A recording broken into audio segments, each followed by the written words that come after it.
And we're back. All right, part 2 of day, I think it's 19. This is Parliament, because that's what you call a gathering of rooks. I'm going to talk with Nick Schwa, my partner in crime, one of the guys on the team, if he remains interested. Hope he does. But now I gotta join Zoom.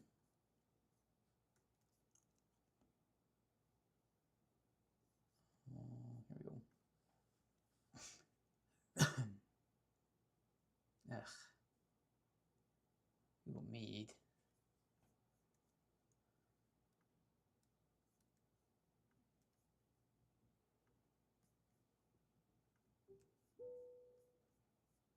Yo. Yo. Hey man.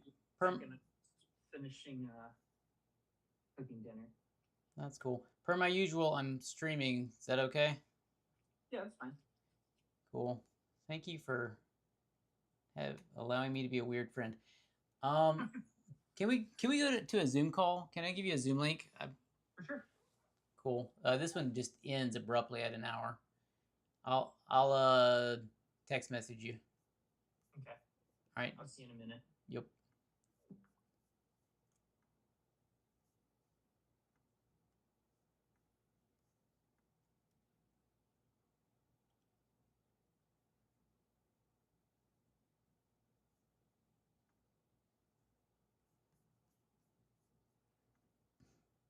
Recording in progress. Copied.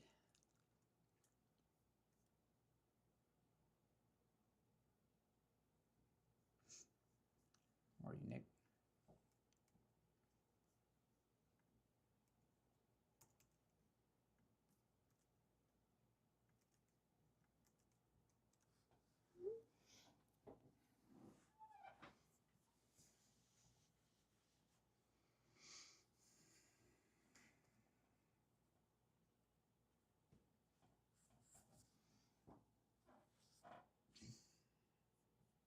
Hello.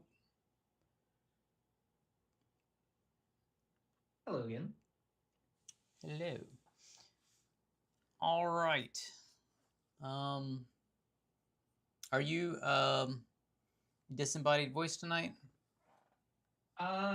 Maybe just at the beginning for a little bit, but I should pop on video at some point. Cool. I want to get our document. We don't have a document, so I'm gonna make our document just to like start cataloging the meetings that we have. Yeah, that's a good idea.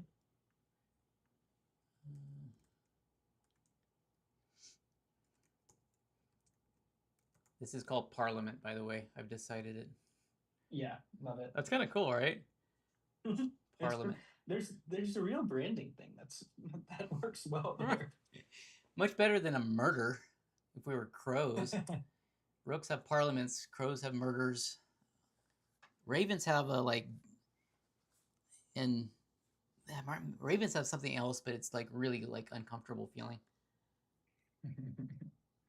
What's the difference between a rook and a crow? Crows are smarter.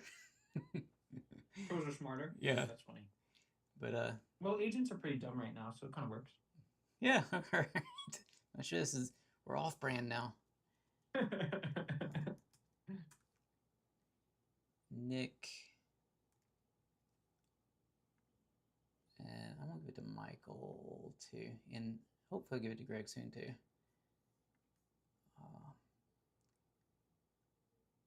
Share with a non-Google account. I'm sure that's Michael's. All right, you have access to this, and I'm gonna stick it in the chat.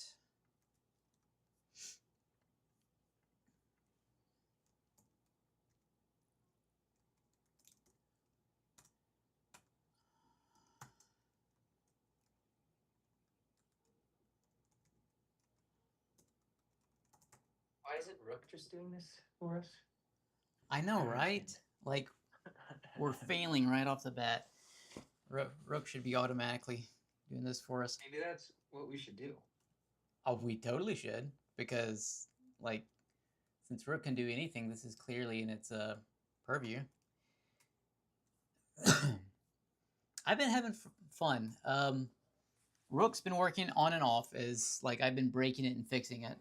But when I've been using Rook, it has been kind of cool to be able to jump from between programs and like carry my context with me. And it's like at this point it's not in a working enough state for it to be like, oh, this is like solidly good. But I'm getting like glimmers of exactly the experience I want. It's where it's like I have an idea and I say, hey Rook, create a new element in the to-do list, which is actually a miniature application that works in Rook that responds to the agent. Like I can move cards around, or it can move cards around, and we get to play with it together. So I I don't know. It's been really cool. So it's right now. It's still. I know. I think the missing piece is kind of like it's not necessarily aware of your environment changing, right? Like the environment talking back to it is the missing. Is kind of just the missing thing. Yeah. Oh man. I recorded a stream earlier today, and one of the things I'm doing with this stream is like mostly I'm just working. It's really boring content, but occasionally I will jump into a like a monologue where I'm like talking about ideas that I want to get across. And the thing I was going over today was bring your agent anywhere. And the cool thing about that is like I can go to GitHub right now and I can use their agent, and it's kind of cool. But if I wanted to know about what I'm working on, I've got to like copy paste crap around to use it. So it's only kind of cool. It's got cool tools, but like I can't use them unless I copy and paste stuff. Um, and so if we use Rook with that, then automatically it knows everything about us and it can use their tools. But the one element that's still missing is exactly what you said. It's like whenever I go from one web page to another in GitHub, it knows, the agent knows that I've made that jump because it's dumping it into the context. And it's like, I know how we'll want to do that, but it's a missing thing right now. Wait, the agent does know or it doesn't know yet? I thought the agent would know at least if you moved or roamed, but Yeah, not that necessarily changed in one place, right? yeah. I'm gonna make this like a little short that I'll publish and show you guys later. But basically, on GitHub right now, there is the little dude, the little Copilot guy that you can ask things, and you can ask it what its tools are, and you can ask it like what it knows about me. But if you start on one page and say where am I, it says okay, you're on the Rook repository page. And if you jump to another page and you say where am I, it says okay, you're on like OpenClaw page. And I asked it, I had to like pick it apart, but the way it's getting that information is it sends the model a fake user message from me that just has URL equals OpenClaw now. And so that's the like when you bring your own agent into something like that, there's since we don't want it to inject random garbage into the user message because that's super dangerous. Somehow we've still got to figure out what to do so that it can get the stateful content back into the user message. Right. That makes sense. My daughter is taking a shower and she's singing Charlie and the Chocolate Factory. That's awesome. One moment.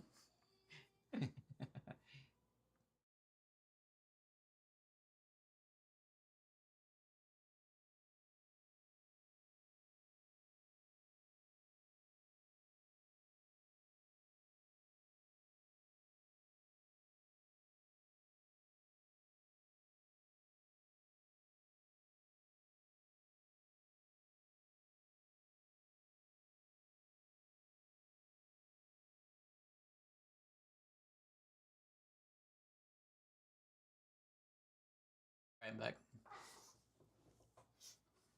Whoa. I don't know how much of that made sense because the last minute of it, I was also listening to Willy Wonka in my head. No, it makes sense. So, our agenda tonight, the things I want to cover is show you what John did, and I want to see what Nick did. And I'm hoping, and you'll have to help gauge this, I want to get Nick working, Nick using Rook, and see what you think about it. I did an overhaul yesterday. Gosh, it was so slow going. Because the first implementation that I made, I didn't know that agent client protocol existed. And so I just started like making my own crappy protocol to connect it to Pi and these other things. Oh. And then when I found that agent protocol existed, I converted it, but it was just a really shoddy way of converting things. It was very bolt on. And so I really ripped everything out that had to do with setting up a session so that it spoke native agent client protocol as opposed to just a halfway version that I accidentally had before.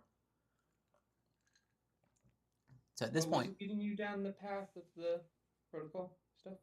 do what? Why did you start that in the first place? So why did I start with agent client protocol or with what? Like why were what led you to re-implement the agent client protocol?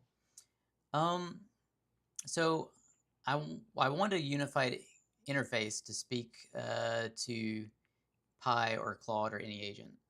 So that was the need for a unifying protocol. And then about like 2 weeks into building the original version out, I was talking to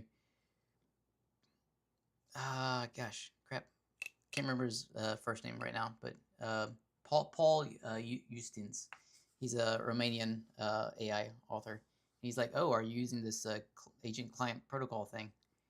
And it was exactly what I was implementing, but it was agent client protocol is sponsored by Zed, which is a pretty popular. Mm-hmm. Yeah. I So didn't realize that it was sponsored by Zed. yeah, it's their thing.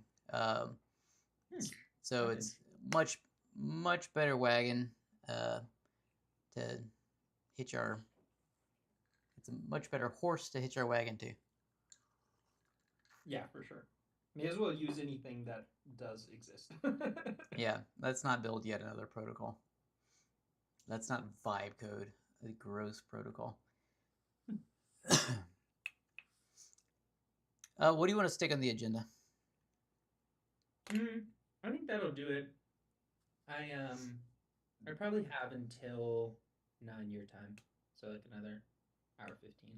Perfect. That'll give me a little time to wrap up the final things I'm going to do too. So that'll be good.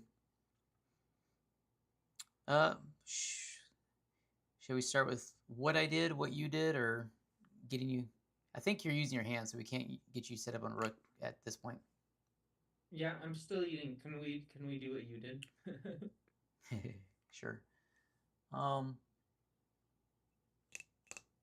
me see if I can figure Sorry out. if my disembodied voice is like ruining your stream. I know your viewers will be really disappointed not to see me right now. No, it's okay. It says Nick is talking at the top of the screen whenever you talk, so it's good. Okay. It's funny, dude. The whole this whole streaming thing has been the weirdest trip for me. I've been doing it for 3 weeks solid, Yeah, and you're every day. yeah, that's the goal. I don't care if it's like 15 minutes, but I'm gonna, by golly, I'm gonna do it every day.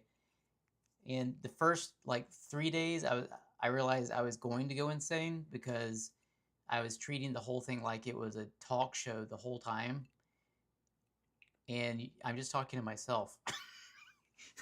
so, um, so like eventually I got where I just explained that I'm gonna give a summary at the start and at the end, and then I'm just gonna like work, and you guys can, pound sand if you don't like it, and that made it better. Um, Are you like showing your screen when you're working too? Oh yeah, yeah, yeah. Because I'm Do nothing you to look switch it at. on and off, or is it just like always your screen is up? I'm like, I don't know if you've ever have you ever used OBS? No, but I kind of know what it does. It's really cool. You can make like different scenes, and I've got Right. one scene where it's like my monologue scene where I look at the camera and you know Hmm. do a video blog into it, and then I've got like the little scene where I'm a circle in the bottom left, and it's pretty easy to set up once you get used to it. It's also I haven't gone down this route yet, but in previous experience, it's super duper scripty. So it's going to definitely be a target for Rook in the future, Mm-hmm.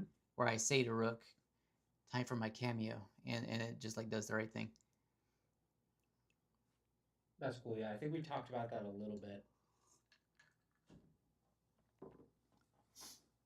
Yeah, the kind of the weird experiment with the stream is to what's to document this very unusual phase in my life, but it's also to like I'm going to show how I do interesting things, and then I'm going to use the interesting things I create to build content out of those things. So like already I've used Rook to memorize a skill that is associated with content creation, where I can go into YouTube and pull down a transcript for a video, and it I'm kind of mixing together a few things I've been working on. It's easy to make a skill where you can pull down a piece of video starting with where I said something and where I ended something. And once I have that video in hand, I have already been able to transcribe it to like per word transcripts. And so I can say dry up all the silences, remove all the ums and uhs, and then I can also say post this to Twitter, like post this to LinkedIn, and and I think I'm just going to make this weird. This is like a bionic suit that I'm building and Sure. trying to demonstrate the use of it as I build it. Yeah, So that's fun. it's an interesting idea. I can see where it could go right, and but I just got to get there. It's like right now it's pretty boring content. So Yeah. You have. I know you had someone pop in the other day, right? That yeah, actually like stuck around on the stream. yeah. Were they just, like asking you about? Did they pop into the Zoom? Yeah, he popped into they got this chat thing when you live stream and these people can talk, and he was the I've had a couple of people pop in and they didn't ask questions that made sense, so I was like, okay. And then he was asking questions about AI. It's like, okay, he's actually working on something. And so I was like, hey, if you're brave, then click this link and you'll be dumped into Zoom and I'll just meet you.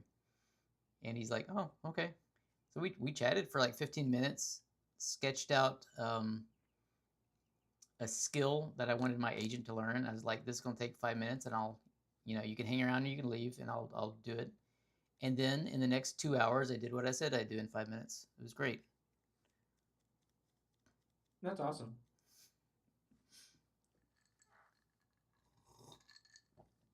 All right, agendas. Um, I gotta tell you, I gotta teach you a little bit of what I learned in the past 24 hours, just so it'll be kind of like hanging out in your subconscious, and then I'll be able to hang things off that knowledge in the future. Does that sound okay? Yeah, sure. All right. The whole name of the game with Rook is the clients on the Mac or on the phone can talk to an agent that is sitting on a server behind my couch, and it has access to me stuff, my notes and Notion, whatever. Um, and and I want our original group of nerdy users, first adopters, to be like, well, I'm going to use Codex, or I'm going to use Claude, or I'm going to use Pi, and I want them to have access to that. Um, rather than just saying we're going to build you an agent and you have no choice, which is kind of the OpenClaw and Hermes thing.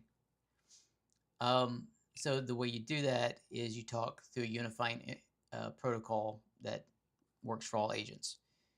It's unfortunately a little bit lowest common denominator because you got to make something that works on all agents, and so you miss some of the finer points of any particular agent. But here's roughly how it works. Unfortunately, it's not that hard of a protocol. The main middle of it is what I'll explain first, and then I'll explain the surprising stuff around it. And then I'll explain how the new system works after I re-implemented everything. The protocol itself, like the main middle of it, is exactly what you'd expect. You're talking with an agent. So the user can send, it's called a method, but it's like the session/prompt is the start of a turn, and it's got just users content attached to it, which is text, but also images and whatever else maybe. And then when that gets to the agent, and it's typically communicated over standard out, standard in, because they expect you to be on a machine. We're just shoving ours through a different transport WebSockets. But once the message just gets to the agent is going to start sending back session/update, and it's going to send back. I've started thinking.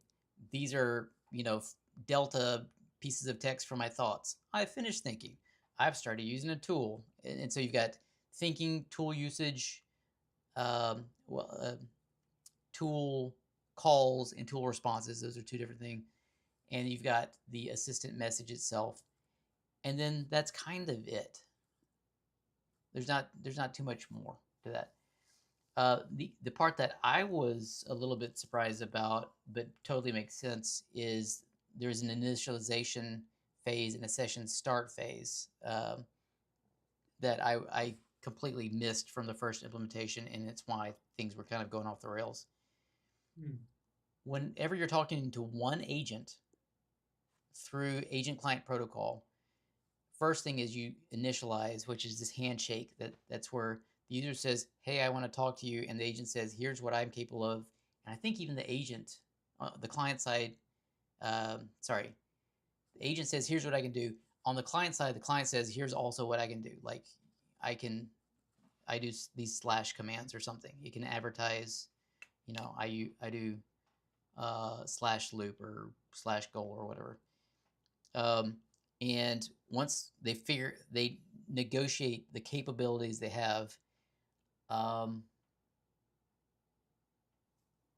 it's kind of it. It's like it gives you a little bit extra of knowing what to expect during the actual course of the conversation. I feel like I'm missing something really important, but it's not that hard. You'd have to look it up again, apparently. The weird thing for us, you can also do things like list the sessions that exist on the agent, and you can list when you actually enter one of those sessions, you can list have it rerun, stream back every session update that existed in that thing to begin with. So it just replays the full conversation, so you can have it on your screen. So the thing that I built originally didn't have that set up, and it was assuming every one of these sessions was a completely different thing. Now I've made it where the server itself is an agent that speaks agent client protocol.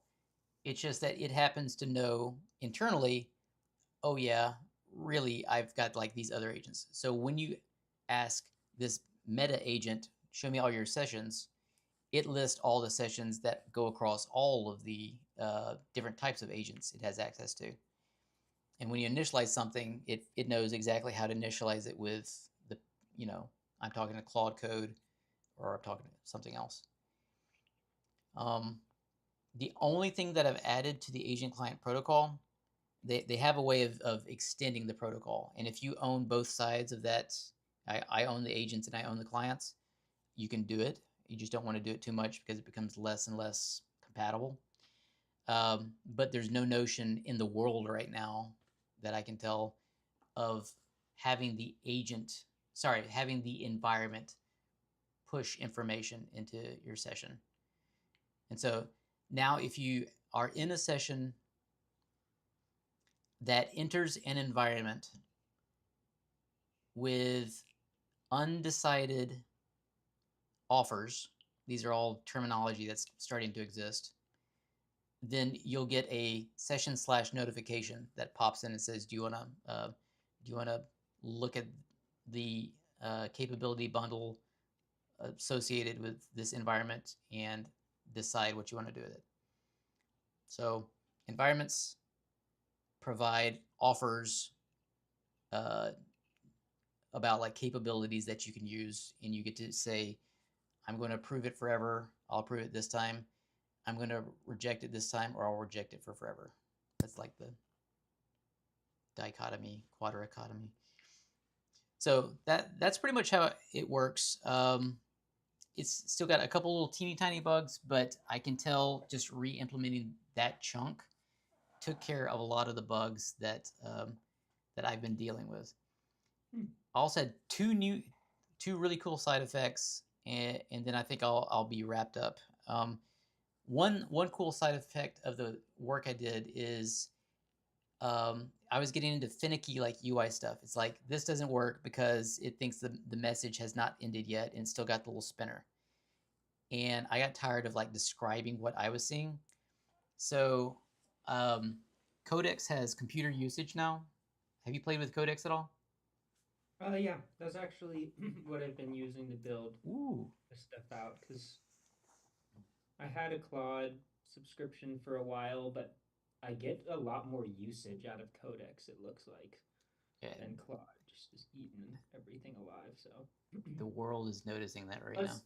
it makes it easier to separate work and personal, where it's like, okay, personal, I'm just using Codex, and then I'm not like accidentally using my work account for something personal or something. Have you tried Codex computer use yet? Milestone 4 GitHub reconciliation is complete. Sorry, that was my agent. For some reason, when I don't know why it started doing this.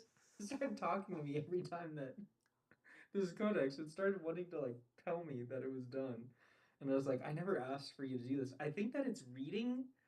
It might be reading the agent's file from like. That's mine.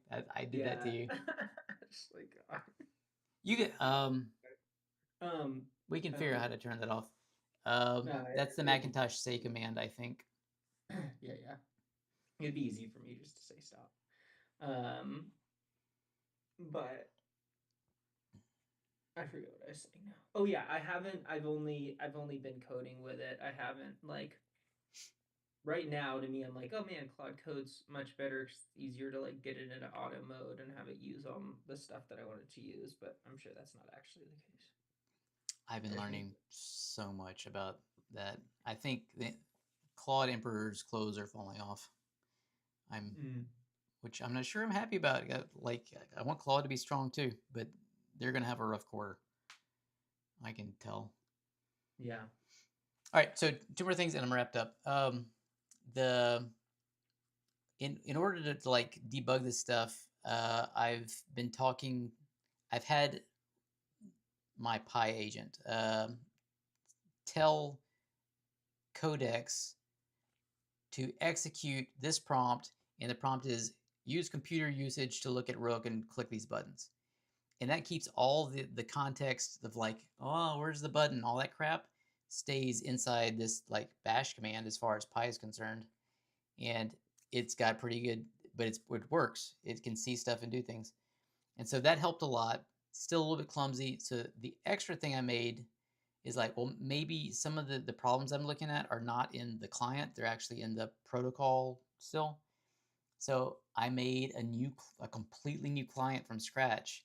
That's not Mac, it's not iPhone, it's just CLI.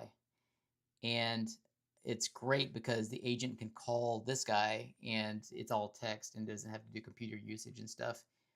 And that's actually the embryonic start of multi-agent stuff. We can have Rook call Rook to do things. Right.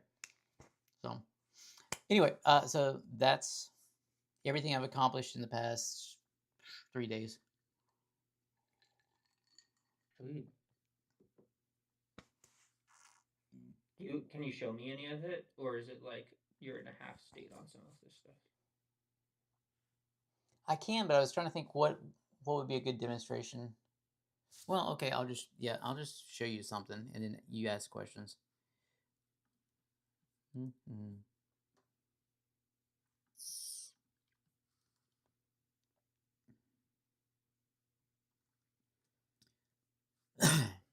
I've got to get my brain back into the mode of this thing too. Let's see. So the window starts a little bit different.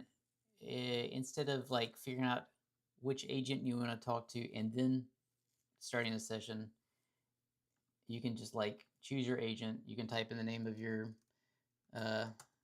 session there, and you can start it, or you can select a session, and these are for any agents at all. Like it just all mixed in. I want to add more stuff here to make it like a little bit more understandable what that session was about, perhaps. But there's that. When you start a session, it just works like normal. You can go inside of environments, and let's see. What if I click on my Rook vault, and then I go inside environment, and you can say, okay, Rook Nanigans. Rook Nanigans is a sub-environment underneath Obsidian. It has access to these new capability bundles. I will eventually be able to read what the capabilities are in a little bit more detail, but I want to accept it. And then I say, oh, this is the bug. What are your environments and skills?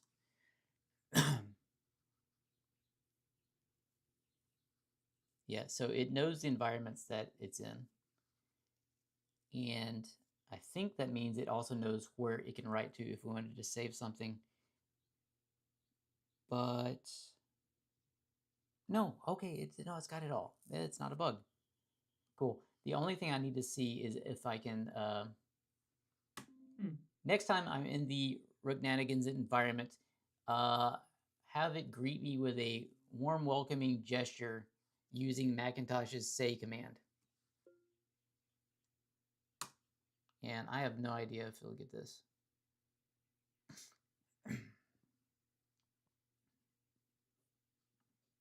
Yep, that's the one. So it knows what it, where are you going to write that?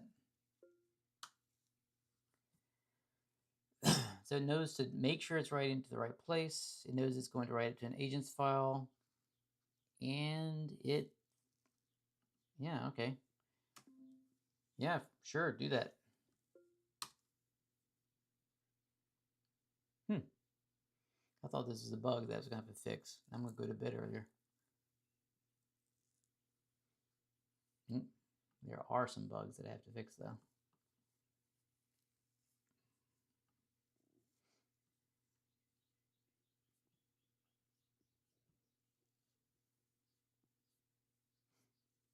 Done. Okay, cool.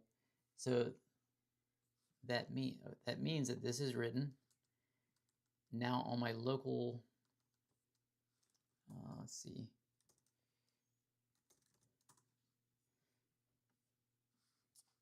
All right.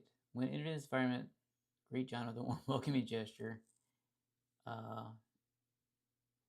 Yeah, okay.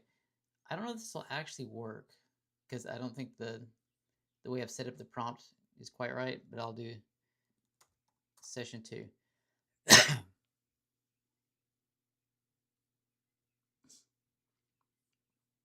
And we'll enter the same environment. And it sees the prompt for the first time when I say something to it. So it'll see the right thing, but I don't know if it'll do the right thing.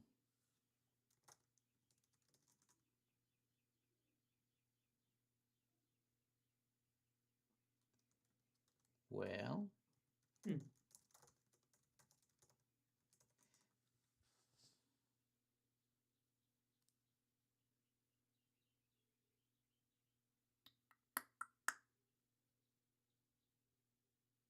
boo.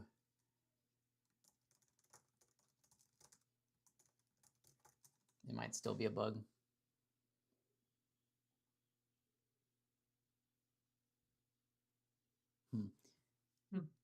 So what do you think the bug is? I don't think I'm following. So whenever I go to any environment, I can say, oh, this is a cool thing to remember next time I'm working with the Rook Vault in Obsidian. Like this time I said, greet me, but usually it'd be something like, here is how I want you to create this type of note when I ask you for something like that. And it created the right file, but I can't be sure yet that it actually saved it, is actually presenting it to the model in the correct way yet. So this might also be kind of useful. Here's how I would debug this. Scripts.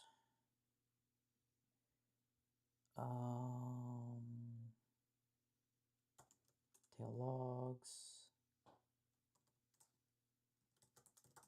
I think, there we go.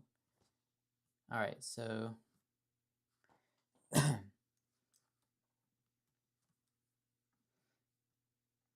is what the agent sees in its system message. You are Pi. You have these tools. You do good stuff for Pi. You are Rook. Okay. And I haven't thought very hard about this, but it knows that it's Rook. It knows how sessions and environments work together.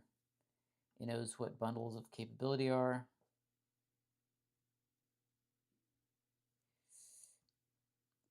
And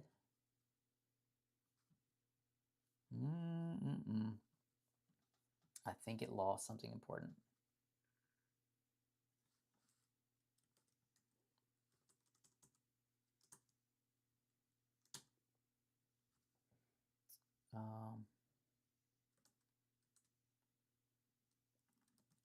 It should show this agent file whenever I enter that, and it doesn't. Okay, so there is still one bug left. Whenever the agent enters an environment, what happens under the hood is like, okay, well, that environment is associated with skills and agent files. So we're going to shut down that runtime, stuff in the extension so that it has access to skills and agent files that this environment has, pop it back open and shove those into the system message. And so it didn't quite round trip that. Okay, one more bug. Have you, or do you have like super long? Well, I guess so right now you're kind of choosing every time what environments to actually join as part of the user experience. I was curious, like, if context explodes and becomes an issue if you're like doing too much on your computer. If you But just keep you have to joining, actually. I mean, the answer is yes at some point. Like, if all of your agent files are 300 lines and you join 20 environments for some reason, then yeah, that's a lot. Well, so sorry. Go ahead. No, that's kind of it. I had an idea, and this is maybe not super. It's maybe not super important right now, or even very useful, but it would be interesting if that does become a problem. Like, does your main session just become an orchestrator, and actually every individual environment you're in gets its own agent that it spins off automatically? Oh, no, I don't think so. because you have to have one agent that can see all the skills that you have across the environments. For example, I am in my like work notes environment or my work notes project. I've got this new idea I'm thinking about for projects. That's a different topic. But I'm in one environment that has to do with like my work stuff, and I'm in another environment that is the company I work for, their Jira board. And I want to have both of those environments accessible to the same agent, able to see all the skills associated with them so that it knows how to navigate both worlds simultaneously. So yeah, you have to have one agent in multiple environments.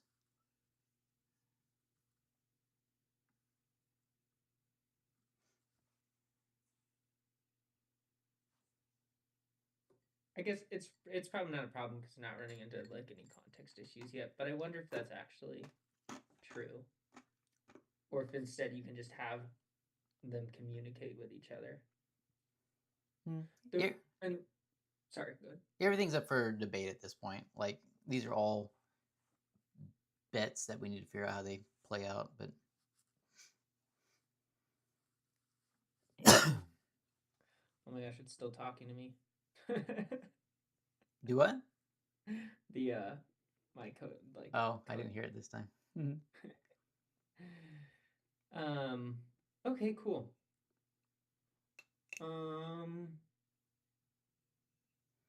Well, my stuff is maybe not in a super great state, but I can tell you, I hope I can show it at some point, but there's still like some things kind of running in the background. But I can tell you kind of how I'm approaching it, and I think I'm pretty close to having it in a good spot. Every time like I keep going down a path and then I'm like, oh, okay, yeah, we do kind of want to introduce this other thing. Or it's like that's most of the idea, but I want to tack this other thing on. So it's like every new thing spins off other new little ideas. But basically the way that I am approaching it is having an overarching skill with then some like deterministic scripts that are running underneath it to grab as many capability. Right now it's kind of focused like, can I grab as many capabilities as possible? And I've been using like GitHub as an example, which may or may not, it might either be the best case scenario or it might be the worst thing to test. I'm not sure yet because GitHub has like so many ways to access their systems. It's like you can do it with an API, you can do it with the CLI. I think maybe there's a GitHub MCP.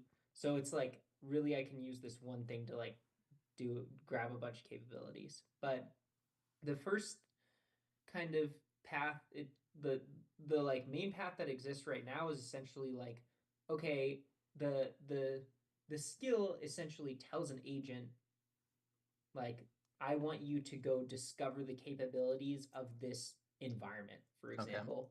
Okay. And then there's several steps there, but eventually it's building a bundle. And some of those are like deterministic steps to like figure out whether these are actually things that we want to include in the bundle in the end. But the first thing it did was it's like, oh, I'm grabbing I can use, Open API spec because that's like a pretty common thing, or GraphQL. I think it's doing both right now, to go and grab like all of the capabilities that I could get out of an API, which for GitHub is like there's 1,200 different things that you could call or something. Yeah, it's a mess. Now it's also I have it like organizing the capabilities. But then I was also like, well, GitHub actually also has a CLI, and it might be better to use the CLI in certain instances. And so now the step that I'm on is basically taking the capabilities and grouping them into like general families of things. So for example, or groups. So like in GitHub's case, it's, oh, maybe issues are like a group of capabilities that have all these ways that you could do something, Mhm. and then it's like a descriptor of what it is that you're kind of doing, and then a list of like the different ways that you could do that thing. So it could be through the CLI, it could be through the API, maybe it can be through the MCP.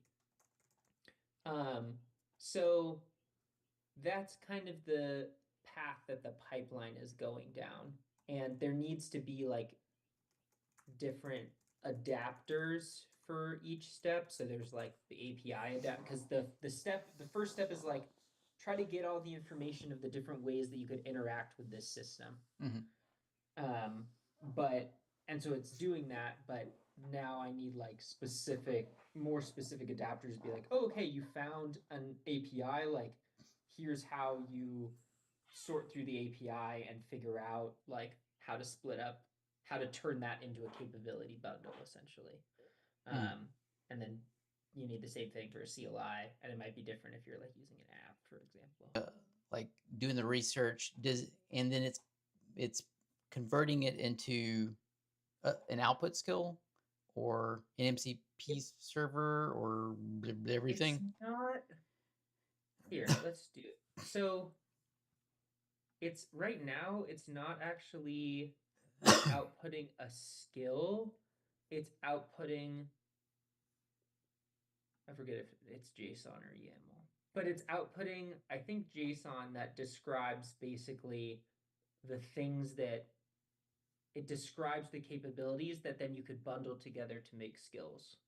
So that when you jump into a new environment and you say, oh, I want to do X, Y, and Z, like it can grab all those things from the capability bundle rather than like, oh, I'm gonna go now and like search. I'm gonna go search the internet and try to find all the different ways that I've done can do these things. It's like those already exist in the environment. Does that make sense? Yeah, that's cool. Like the environment, you got a skill that is like short circuiting the research that you had to do. Right. What are the sources that you're pulling for the capabilities? Is it like we had a few things to definitely look and see if they existed? LLMs.txt. Yep. I can't remember the. I think LLMs.txt is still being looked at, but it tries to poke at like the general places that like an open API spec would be. Same thing with like GraphQL, like trying to figure out like, oh, is there a GraphQL endpoint here? And then the CLI, I think that it web searches and tries to figure out, does this thing have a CLI, and then sees if it's installed on your machine. That's cool. But again, that's Oh, like yeah. when it's building this is like when it's building the capability bundles. So that's, so like when it would actually use it, it would have this different way of doing things. And it might be like, oh, I want to try to use the CLI. Oh, the user doesn't have it. Okay, I'm going to hit the API directly because I see that they have a GitHub token or something like that. Okay, that makes sense. I'm going to see. I'm going to have it try to run this pipeline. Or What's a better target? GitHub is actually horrible. yeah, It's too. good because it allows me to like cover all the surface area with one application. But I mean, Obsidian is also one that I'd like That's to true. play with to There- see if it can like, yeah, since it has CLI and it has the application, and it all like Obsidian like is just in your file system, which is an interesting thing too. Like, oh, I can just access these notes and like add things to the .md directly. Now that's interesting.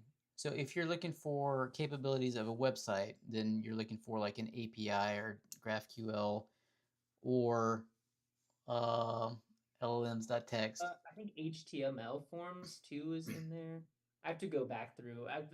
There's been a lot of it's been like vibe coding and being like, okay, what are you outputting now? Oh yeah, that's getting at what I want. But I think it's looking at some of those things as well. It's like forms you could just submit. Do we need a sub skill for every environment type? Like if it's a website, look for LMs, text, and APIs. If it's if it's a Macintosh application, then look for CLIs and I don't know, remote procedure calls, RPCs, or something like that. I wonder if that becomes a distinction that we need to look into later. Yeah. If this is an iPhone environment, then like, is it addressable by, like, we haven't even thought deeply about that. I want something that is better than Siri. I hate Right. Siri. Yeah. Same. What is a good target though? Outside of like GitHub, what's a good API or what's a good website that probably has enough meat there that it's interesting, but it's not a beast like GitHub, and it's not super well known by the models because everything about GitHub's been shoved to the models a ton.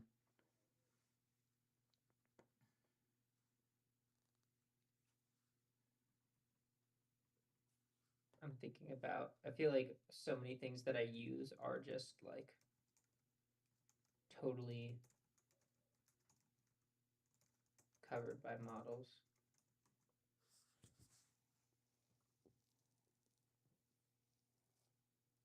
Salesforce.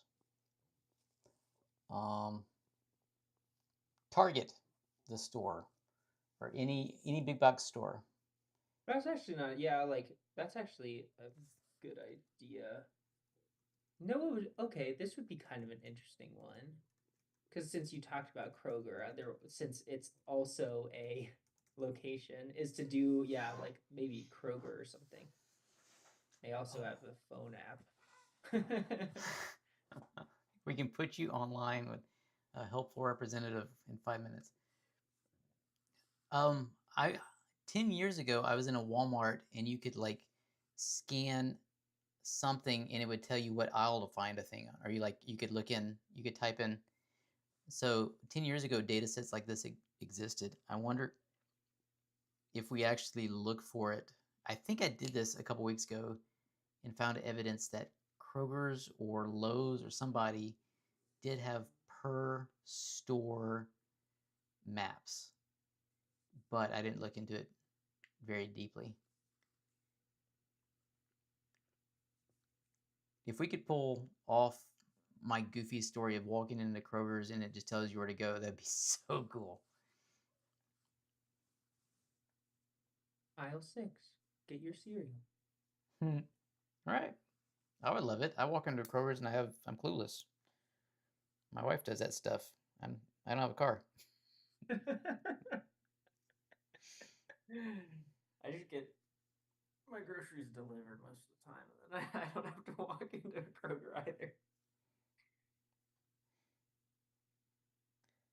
I need a new story too. The Kroger story is a good story, but I'm bored of it.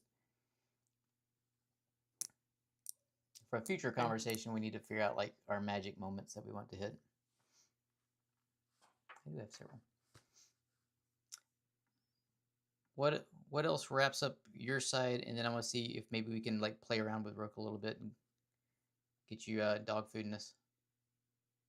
Let me see.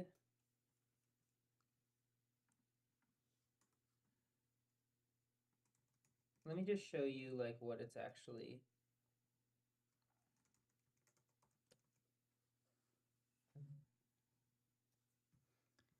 I think you have to request access. Okay, wellness tech. Just open.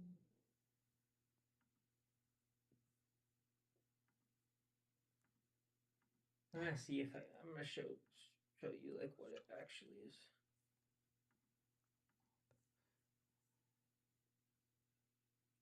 I don't know if I have like the bundle structure. Correct.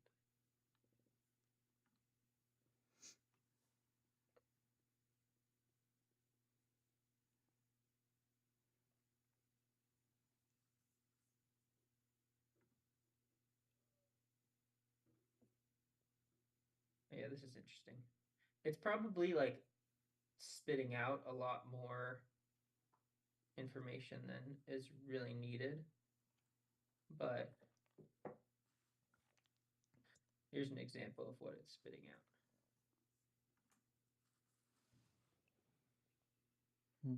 So this actually tells it like doing this certain thing. It's basically just pulling out the open API and then everything that it actually has to do. And it gives it, where was the interesting thing? There's something in here that, oh yeah, it gives evidence. And so it tells you like, this is why I know that what, like this is why I know that the capability I'm giving you is trustworthy, essentially. Which is kind of an interesting idea. Well, explain that. What is, like, it's not going to prompt inject me, or what do you mean by trustworthy? So, I mean, potentially, this maybe is used as an extra step, but it's telling me like, okay, this is the source of where I got the information that like this was a valid thing to do. So, I mean, because you can imagine it's like, oh, I'm downloading this capability bundle. Like, I want to make sure that when it's telling me like, oh, delete and the URLs and all that, okay, is it actually the right GitHub URL? Or is it like pointing at something else weird? And the evidence maybe gives some of that. Yeah. Like this is why it's maybe a useful information. Okay. But I need to go through and clean some of this stuff. There's like you said, like in some ways it's good because it gives you like there's so much to get through, but it also gives way too much. Like this, everything I've seen on the left side is GitHub only, right? Yeah. It's a nightmare. Yeah. It gives you like an index to go like search around for things, but yeah, there's Wow, that's gonna be one heck of a skill. Once the output of that skill that gets output from this is gonna be like 100-page owner's manual. kinda with hopefully better pointers. Do you need any do you need to ask any questions about the structure of the bundle? That might be a useful thing. Or here. Okay, I guess what I'm wondering is like, what actually should go under dot bundles?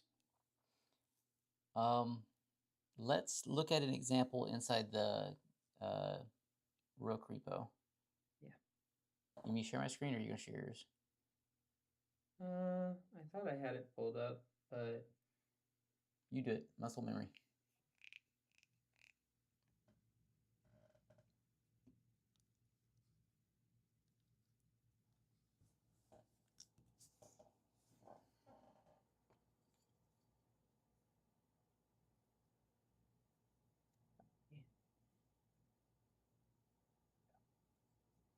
I lost Zoom.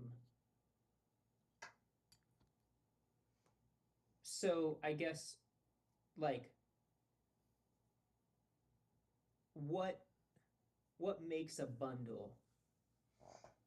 Like why is contact a bundle? So bundles has a list of individual bundles of capability with it. Every folder inside that logically represents one chunk of useful stuff. So, I mean, the original idea was just to like list all the skills and all the MCP servers and everything. But it occurred to me, sometimes like this skill only makes sense if you have something installed. And this skill only makes sense if it can expect an MCP server to exist. And so, because it caught my fancy that day, I said, all right, well, let's just make a bunch of bundles that are named, and it's just clusters of functionality that you accept or reject as a chunk. Inside one of those bundles, and the bundles can be named whatever. This is named Contact for Arcturus Labs. This was another good example of bundles. Okay, app instructions and skills. Sure, fine. But you can have, so far, skills, which is a directory of agent skills, which follows the well-known protocol. You can have MCP servers, which I don't know how we want to do that yet. So like if you wanted another to do, you could like figure out how to hook up a useful MCP server in an environment. If I go to this environment, I have an MCP server all of a sudden. I don't know how I want to do that. I also put the notion of applications in there. I'm not sure if I even like that anymore, but the idea I had that day is maybe it's a file that describes app.instructions. Here's the instructions for that you show your agent wants if it wants to install the thing, and then it installs it, and then you can use the skill.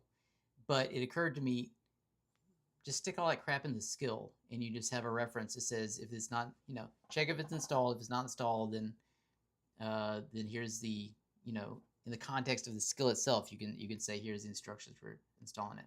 So I'm not sure I even like apps anymore. It might be just a good example of how this is malleable. We can make it better.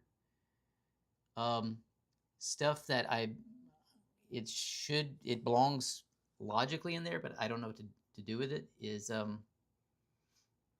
things like LLMs.text. Like if you don't have an environment that is already like figured out like the condensed skill, but the website has LLMs.text, then we should just totally show that to the agent. It's like, by the way, you've got this. And I don't know if that just goes in a meta file in there where it's like, hey, LLMs.text exists. Yeah, so it's very, I don't know exactly what the final resting place will be. Skills are going to feature heavily. In a different world, maybe like we just simplify it and say everything is skills. Maybe I should just stayed with that. Yeah, I think that's what I'm kind of wondering. The bundles, maybe I'm just missing how they.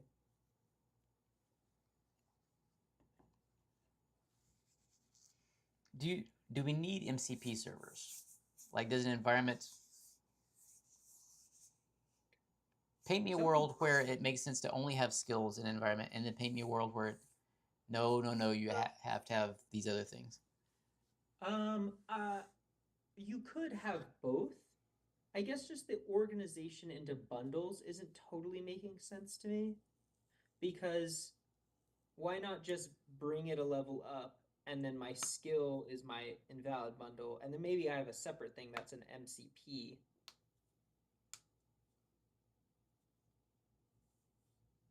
You can have multiple skills. Sure, right. But like, you have multiple skills, those skills might use the MCP, the one MCP. Yeah. Why filter that into multiple different bundles? So, like ArcturusLabs.com, instead of having bundles and contact, you delete those two levels of the hierarchy and just have a big bunch of skills. Yeah, so one folder is maybe skills, one folder is maybe MCP. That's where it would make sense to do some of this capability stuff, where one folder is almost just like, I think that's the way I was thinking about it, is like one folder is almost just a discovery, or I don't know if that makes sense, but it's just like a map of what we know exists for this particular environment.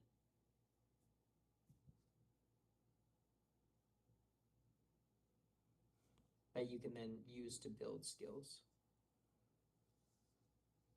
But I think the reason that the bundling is, and maybe I'm just not tracking it right, but why this is confusing to me is I don't,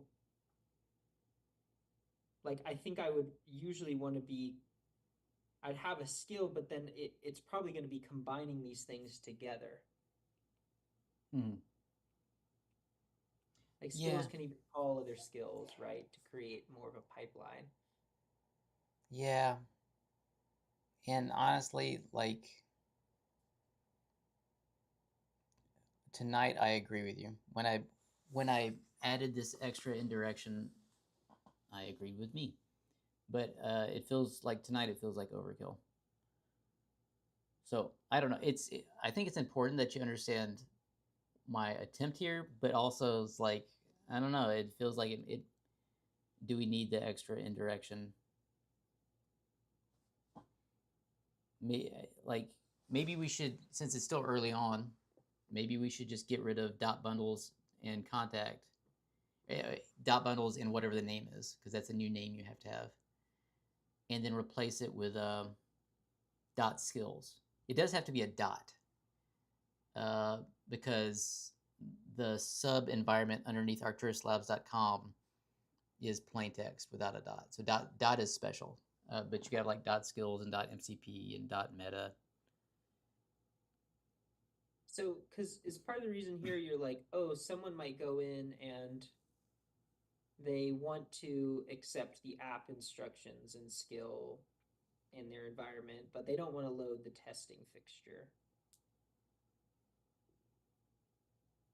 Yeah. Or, and here's another thing, is there's more than one environment repo. There's always at least two. There's the official one that you're helping to populate, but then like I'm actually shoving stuff into my own personal version of this. It's like tilde slash dot rook slash environment repo has the same structure underneath it. And so do things collide with that? Maybe they don't. Maybe it actually works out okay. So we got about 20 minutes left. This actually draws me to what I wanted to do next. Is I want to make sure that you're using it and suffering from these questions. How do we get you? How do we feed you dog food? Well, I'm gonna. And then you'll viscerally know what the right answer is because of the pain. Let me just pull and run it right now. I had it running at one point. Share your screen. Oh, whoops. Here, I was thinking that I was. Oh.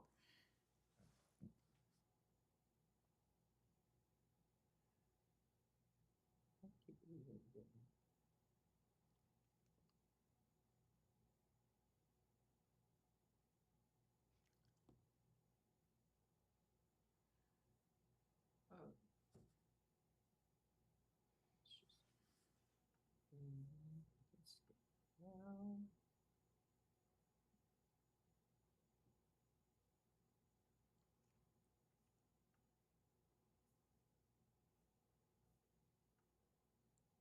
Thank you for confirming both stay up. Have you used RTK at all? I guess not. What is it? It's supposed to be something that helps limit the number of tokens that you consume by like removing information that isn't really that relevant. So for example, you have like a test run, like it doesn't necessarily need like the 90 lines that say a test passes or something. Oh, interesting. Just grab the summary. Hmm. I can't tell if it's actually helping or not, to be honest. One of the things I plan to do with my streaming is experiment with stuff like that. So if you're hankering to do some work with like building tools that save tokens, I've got some fun ideas to hack with. But that's kind of secondary for at this point. But like after Rook is built enough where it's standing on its own legs, I want to step back and build things to make Rook stronger, make the sub agents, the agent runtime stronger.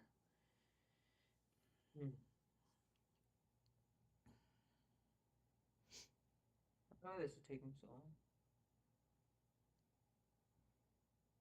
What model are you using with Codex?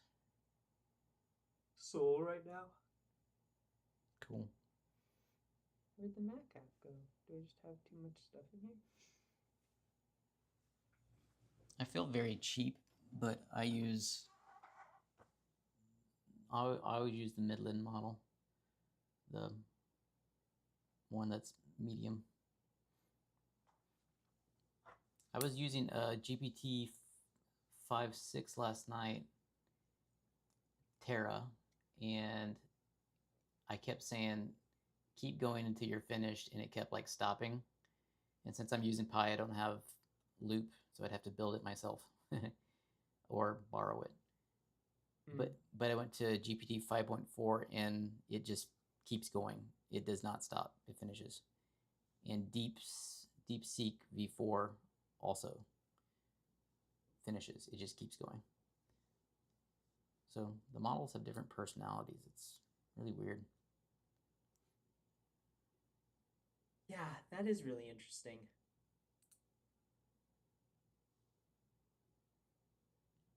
Have you been using Claude models, or are you almost all on the either Codex ones or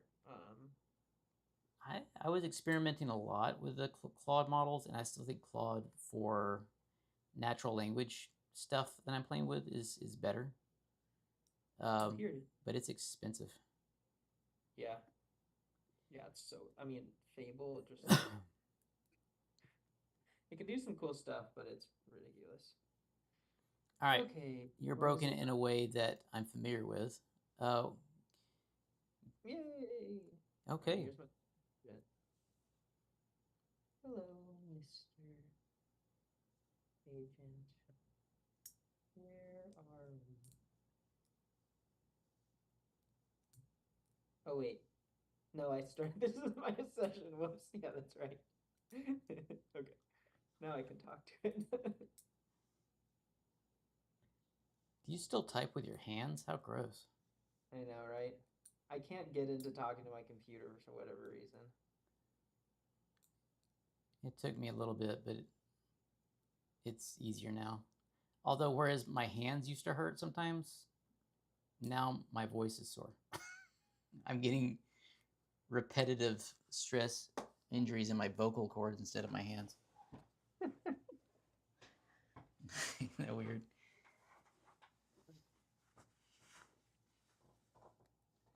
All right, it's doing stuff. Did you get poll? Yeah. Yeah. So if I open up my Obsidian,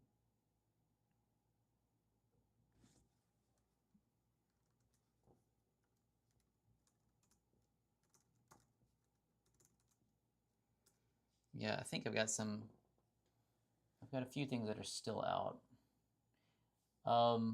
If you open Obsidian, it's not going to automatically join. That's coming soon. Nope. did this tell me something?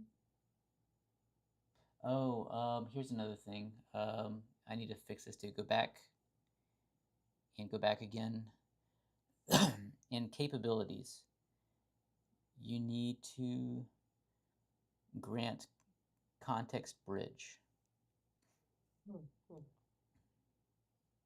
You are screen sharing, but I don't think there's anything in there that's, and I'm streaming it, but I don't think there's anything in there that's bad. You make the decision.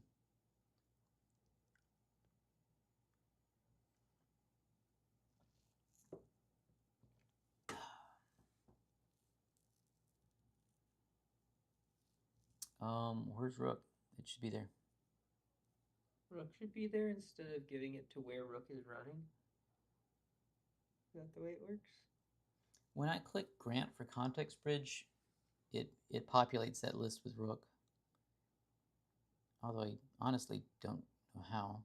Because it just asked me to do it for Ghosty. See? Oh,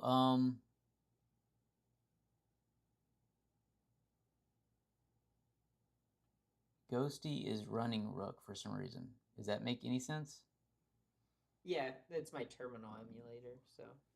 Okay, then probably just turn it on for that.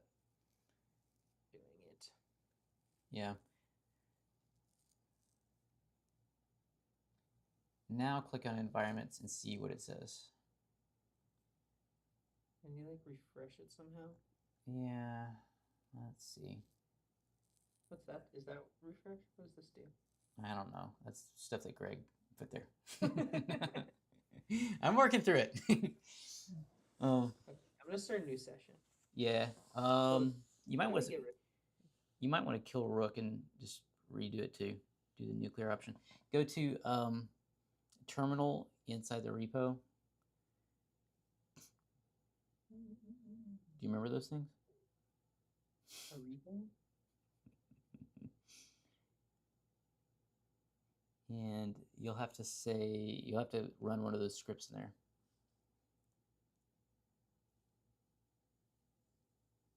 You got to open up the terminal.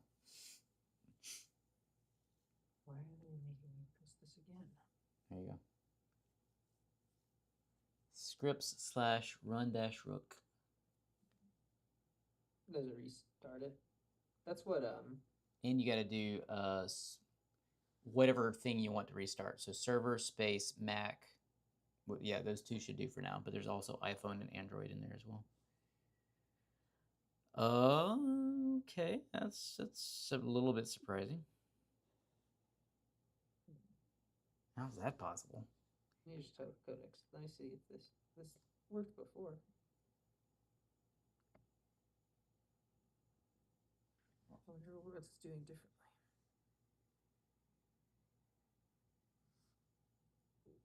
Okay, it is doing it. It's using the script. I think because all that's in the README.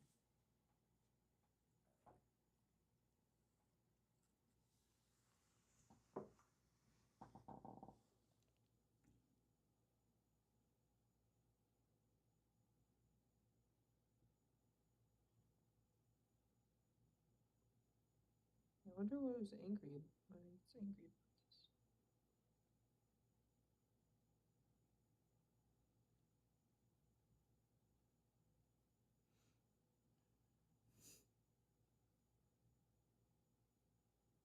Weird.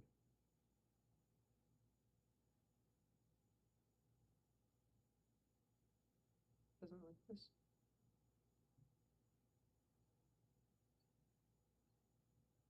It's using stronger bash spells than I know, honestly. Did it not restart though? It was asking me too many things. I think it did, but not the. It hasn't restarted the Mac. You should use Pi. It doesn't ask you anything. It just does it. I know that's same with I also have Pi set up. I could have just used that instead, but I don't have any of like I have the most bare bones Pi. Yeah, it doesn't even have the ability to search the internet. All right. Ooh, in Ghosty. Okay, good. It knows that it's inside an environment. Okay. And if you go to environments now, 0 available internet server. That's strange. Let me start a new one.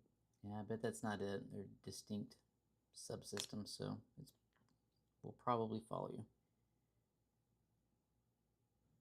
Well, maybe this is a good one to just see if we can figure it out. But don't ask about that. Go to your. Oh, did I just push this up or not? You might have to check out a branch. That would be kind of gross too. But see if I have the client for the CLI Rook. It's in the clients directory under CLI.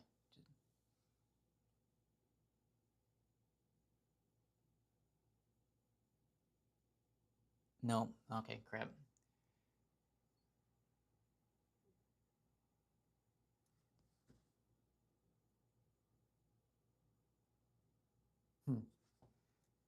You really got to go in 10 minutes? This feels like a 20-minute thing.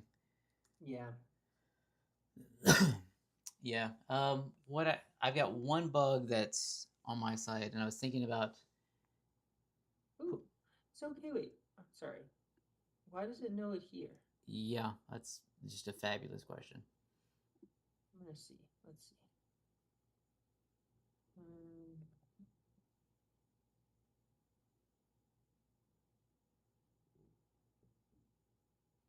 It doesn't have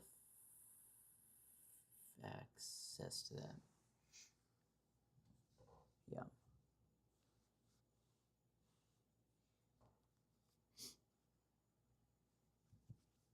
So how do you get it where it knows like what to put things in? You just tell it. Right now, you got to have that environments thing working. Ah. Soon the agent it'll do basically what you recommended last time. The agent will have visibility into the environments and will be like, oh, I need to join that environment. Okay. But neither of those are working for you right now. So basically, you've got a purple client to Pi is what you got instead of anything really special.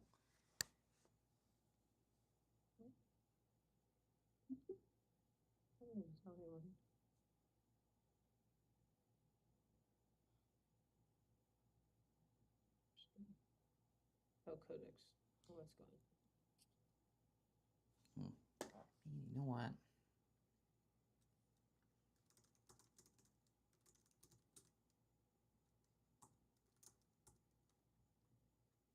Well, I can still poke around this more.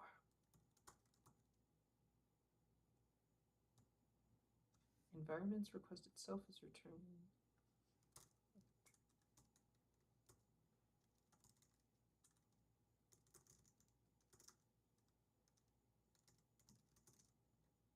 My existing SQLite table. Is it storing everything in SQL? SQLite. data- Yeah.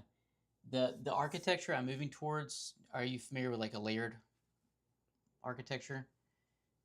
Top level is going to be API, and then it's going to be like a service layer that has like the actual, like API is almost a pass through. Service layer has the meat about how things work. The service layer occasionally calls down to what's called a repository layer, which is like the instructions for actually sticking it in the data store. And the data store itself is SQLite for now. But that just makes it where everything is pluggable. It's easier to test when you have it peeled apart like that. Is there a script that like updates the?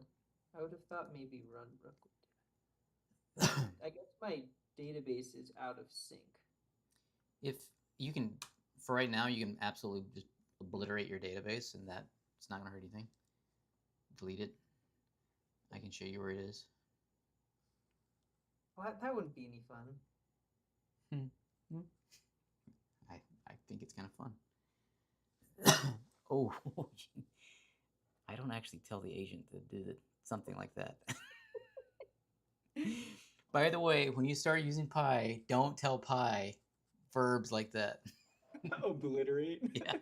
It's like, oh, it's this type of computer. All right. RM dash RF dot.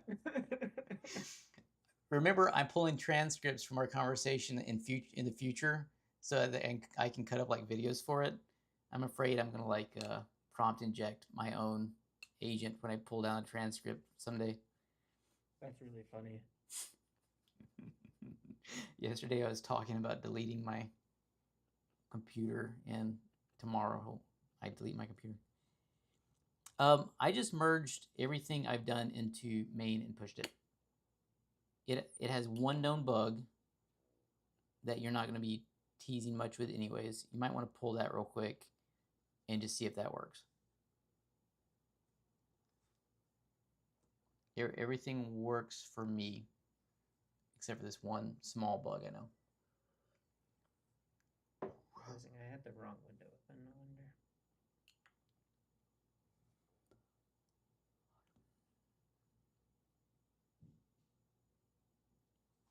Okay, I think I just pulled it.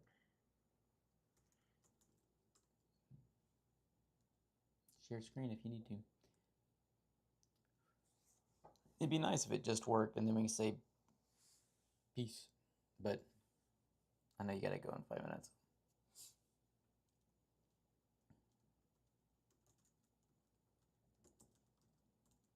Find my branch.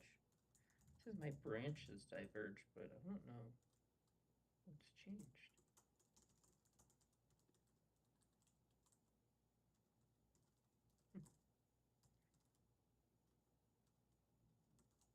Okay.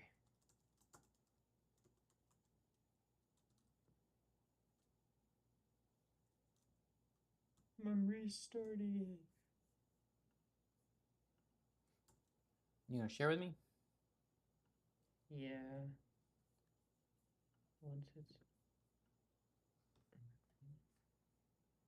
Where's my screen? Hey, there it is.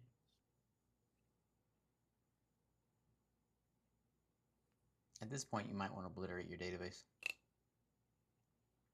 Yeah, I did.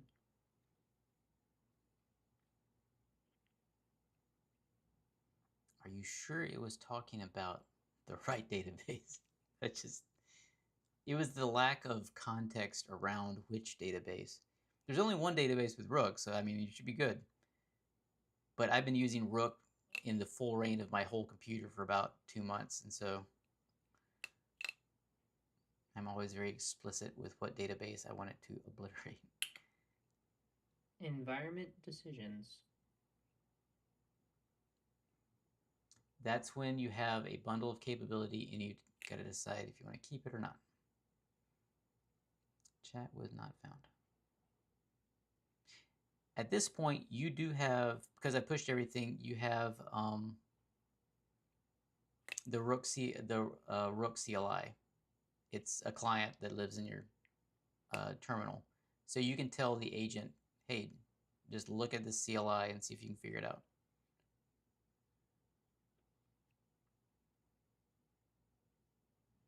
Oh, sweet. Okay.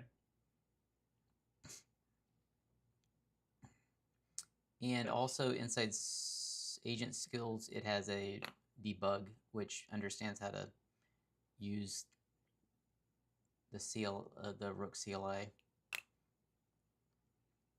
Basically, it's a way of debugging all of the stuff that's not in the client, so that you don't have to debug through the client. This guy. Yep. What's clients next? Oh, crap. That's the other thing I want to do.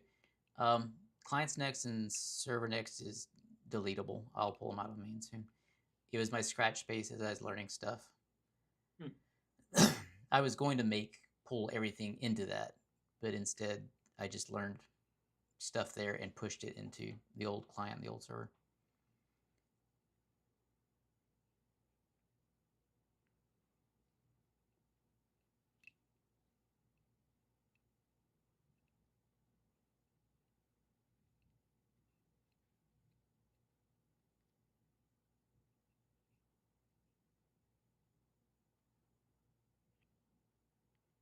I'm gonna see if this will work. Otherwise, I'll have to see why it doesn't like my database.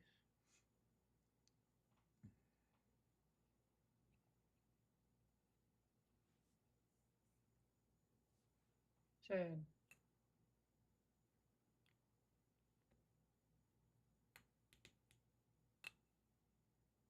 Boo.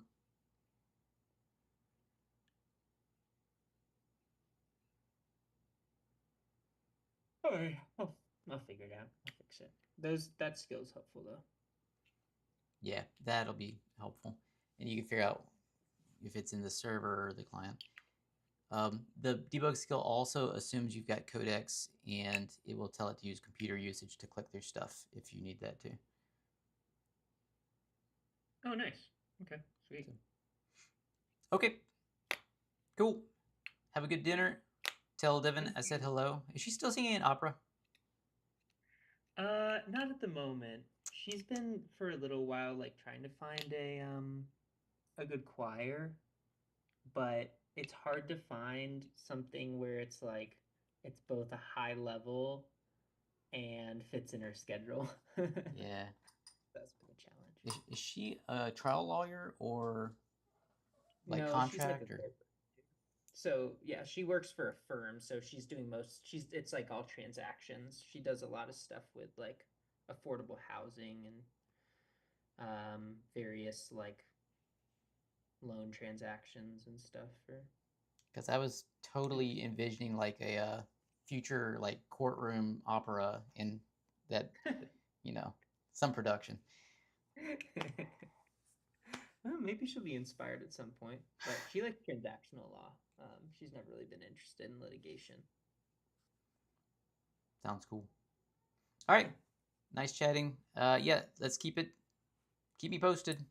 Yeah, will do. I'm gonna try. I'm gonna clean up some of this stuff and find a better target than GitHub.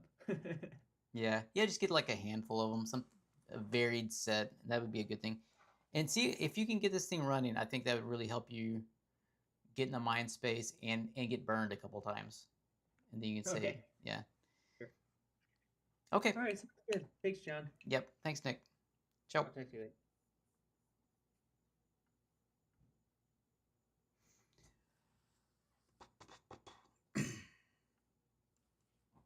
Monologue. Was today a good day? Yeah, I'd say it's fun hanging out with Nick. Thanks, Nick. I want to make sure that we're all dog fooding the application to experience if it's actually worthwhile. I think it is because of the twinkles of usefulness I've had.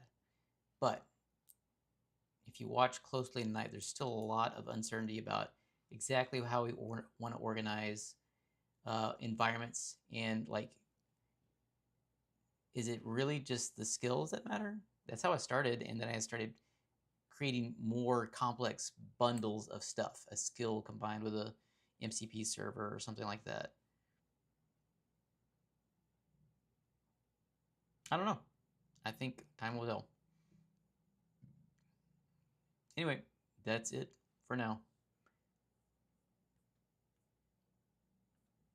Until next time, adventure awaits.